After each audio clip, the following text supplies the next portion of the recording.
Legal expert and commentator Mpumelelo Zikalala joins us now for his observations on what occurred today. Very good evening to you, and thank you so much for speaking to us, Mpumelelo. Perhaps let's just first start with the fact that other entities and even individuals could be added to the charge list. Who do you think that might be, and just how wide does this net stretch? I think you must look at it from the perspective of saying the investigating officers will follow the flow of the money, or how the movements of the money move from the government coffers to all the other private entities. Where are they going with this particular investigation? We have a law in this country called POCA, which is the Prevention of Organized Crime Act, which places a large obligation on the powers that be. By that I mean the political appointees, I mean HODs, and any other high echelon government employee, to ensure that they report this type of matter. They take decisions which are in the best interest of protecting the government coffers at all times.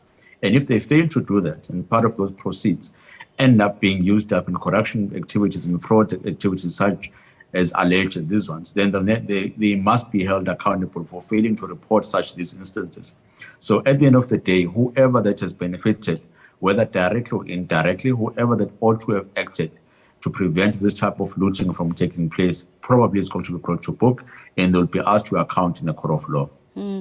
I mean, at this point, just looking at the web of corruption, which has been alluded to, mentioned in several reports in the Free State, namely if we look at the State Capture Commission, Chief Justice Zondo, who was looking at what occurred there, recommended that law enforcement agencies investigate not only Zwane, but the ANC Secretary General, to establish whether or not they contravened any law in the roles that they play in the Estina Diary Farm.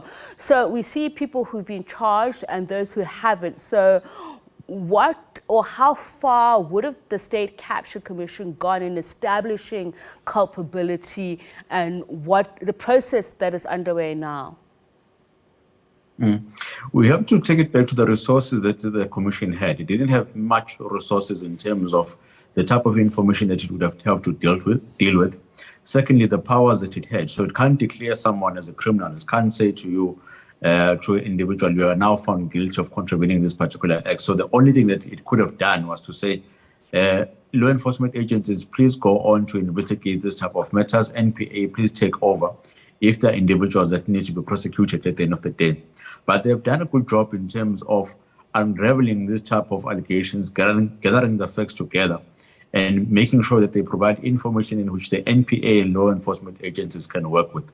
My only worry with all these, the time that has lapsed, taking into account the time that it took for the State Capture Commission to wrap up its case and to provide these recommendations, is that the quality of and the quantity of the evidence is then affected. It's important when you find yourself at a later stage in a court of law, where the burden of proof in terms of the state is that it must prove beyond reasonable doubt that the individuals who are in the witness box are indeed guilty and they participated in these unlawful facts. People may pass on, and at the end of the day, evidence may disappear, which then makes the state's case a bit weaker. But I'm pretty sure that after they've engaged in this type of activities, they have thought long and hard before they said we need to charge these individuals, and probably their evidence is safely secured. But maybe we could have found a bit more individuals had it been that we started these operations a bit earlier. And as you mentioned, the State Capture Commission had its own limitations. So was there a prima facie reason or case for mentioning the former Premier of the Free State? We're told that about 15 people are believed to have been involved in this, and as we mentioned earlier on, it was said that more arrests were expected. So should there be expectation that he would be implicated, and if not, does that then not prejudice him? It could be, depending on whether there are certain factors which are going to link to him at the end of the day. The easiest one and the much more conclusive proof that a person is benefited in this type of operations is, as stated earlier, if you follow the flow of the money. If at the end of the day it hits your bank account, then you must be able to account as to what is that money for, what's your role in you obtaining that particular money. Is it based or obtained based on an honest work in which you have done, or can it be deemed as proceeds of certain criminal elements or criminal activities that have taken place? Now, if we want to see the role of political appointees or political parties, we then have to look and say, were you in a position in which you've auto reported this particular match at an earlier stage in terms of your poker, for example, or did you engage or participate in any activities which are fraud related or they are corruption based? Then you have used your influence in your political office in a manner which did not benefit the people. However, it only benefited you financially. So we must also hold you accountable and make sure that you come to answer. So anyone that will be added at a later stage, and the companies that played a role in this particular cases, from the company side, they'll say you are the entity or the engine that was used to money launder this particular account or the monies. So we need you to account as directors, as individuals. You are the one that actually benefited financially in this particular transactions. So we need to hold you to account and make sure that you answer to your alleged crimes.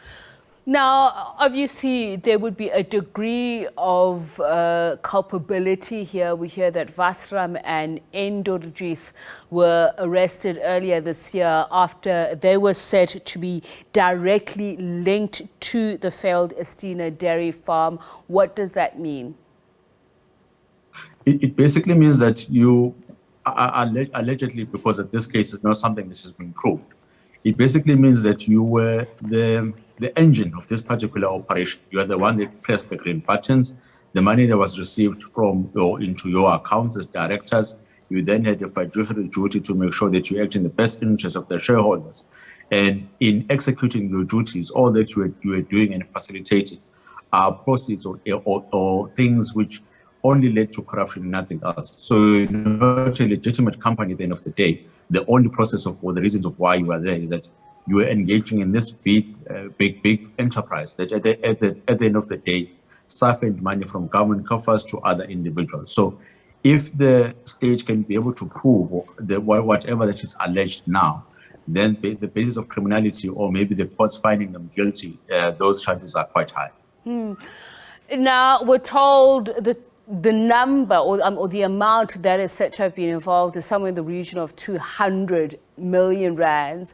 The suspected overpriced pasteurization plant, which was imported from India, was rather invoiced to Estina by Gateway Limited in the United Arab Emirates. So how did some of those things work, and who do you pinpoint? Is it based on the procurement processes, who was signatory to it, or who is likely to be seen as a mastermind of this? Well, we'll have to start from the side of government. Government has got certain rules and procedures and acts that they need to follow. In provincial government or in provinces, you have the PFMA, which is very clear as to how certain money should be paid to entities, especially when it comes to procurement processes. It starts with the selection process or the procurement process itself, because it must be in line with the constitution. It must be fair and cost effective. So if you've provided and paid for a service that you wouldn't have paid for such a large amount at the end of the day, it's clear proof that you're engaging in a process that you ought to have known that you couldn't pay for a large amount for that particular service, regardless of whoever was providing it. So for government, it's the failure to oversee and make sure that it protects its interest. Linked to that, when it comes to political appointees, they also have a duty to make sure that they report and play an oversight role. If you fail to do that, then POCA is going to pull you in and say you are indeed guilty if there are certain interests that you have received directly or indirectly. And when it comes to the side of the private sector, meaning the entities that have been brought to book, you simply say to them, you engage with government on a fraudulent perspective. You engage in government in terms of corruption activities. You didn't coming to government wanting to do an honest business. You were simply there to siphon money, and that's exactly what you did. And the mere fact that you have other entities which are not really within the jurisdiction of South Africa that were providing on these monies that we've been paid to, proves to us that you're acting in concert with them. The real intention was not to help the people of Fred.